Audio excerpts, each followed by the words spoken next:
আল্লাহ বলেন আল্লাযী খালাকাল মাউতা ওয়াল হায়াতা লিয়াবলুয়াকুম আইয়ুকুম আহসানু আমালা। শুধুমাত্র এক কারণে তোমাদেরকে আমার কাছে নিয়ে আসবো, আমি আল্লাহ হাসরের দিন দেখবো আমার কোন বান্দা বান্দি সবচাইতে উত্তম আমল করেছে। সুবহানাল্লাহ। তো সবাই বলছে আল্লাহ বলেন আল্লাযী খালাকাল মাউত ওয়াল হায়াতা লিয়াবলুয়াকুম।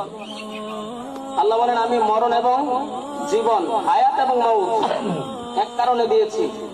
কারণটা কি?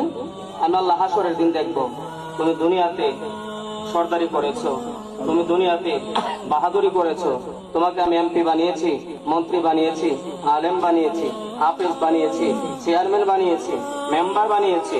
হাসরের দিন সব মেম্বার, চেয়ারম্যান, আলেম, হাফেজ, সাধারণ মুসল্লি সবাইকে আল্লাহ একত্রিত করে শুধু দেখবেন দুনিয়াতে যাওয়ার পরে তুমি কি করেছো। আল্লাহ বলেন আমি দেখবো ওই দিন তোমরা কতটুকু উত্তম ইবাদত করেছো। এবার আমি জানতে চাই আল্লাহ যে দেখবেন উত্তম ইবাদত, আমরা উত্তম ইবাদত করার দরকার আছে নি? জোরে বলেন। নাকি সব সময় অন্যের সমালোচনা নিয়ে পড়ে থাকবো? আমাদের দেশে এমনও কিছু আজব মানুষ আছে, মানুষ যখন মারা যায় ওই মৃত ব্যক্তির সমালোচনা পর্যন্ত করে। দোকানে পাটে বসে, হোটেলে বসে, বিভিন্ন বাজারে মঞ্চে। অথচ আল্লাহ রাসূল সাল্লাল্লাহু আলাইহি ওয়াসাল্লাম সরাসরি নিষেধ করেছে তোমরা মৃত ব্যক্তিকে গালমন্দ করিও না। আল্লাহু আকবার জোরে বলেন। আল্লাহ রাসূল সাল্লাল্লাহু আলাইহি ওয়াসাল্লাম নিষেধ করেছে তোমরা মৃত ব্যক্তিকে নিয়ে সমালোচনা করবে না। মৃত ব্যক্তির দোষ ত্রুটি নিয়ে মানুষের কাছে বলা বলি করবা না। কারণ কি?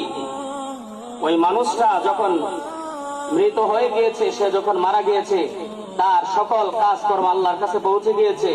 তোমার আর কোনো কাজকর্ম করতে হবে না, বাকি যা কিছু করার সব আল্লাহ করবে। সুবহানাল্লাহ জোরে বল।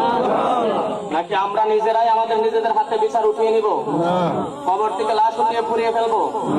কথা কন, এটা কি ইসলাম সমর্থন করে? কবরের মধ্যে আগুন ধরাইয়া দিব, এটা কি ইসলাম সমর্থন করে? এটা ইসলাম তো দূরের কথা, জাহিলিয়াতের যুগেও কবর থেকে লাশ উঠাইয়া পড়ার কোন ইতিহাস নাই।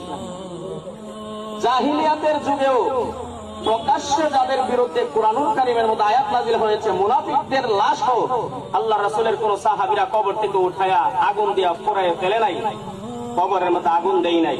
আমরা কি তাদের পক্ষে আছি? আমরা সব সময় বলে কি করতেন? আল্লাহ রাসূল বলছে তোমরা মৃত ব্যক্তির জন্য আল্লাহর কাছে তওবা করো।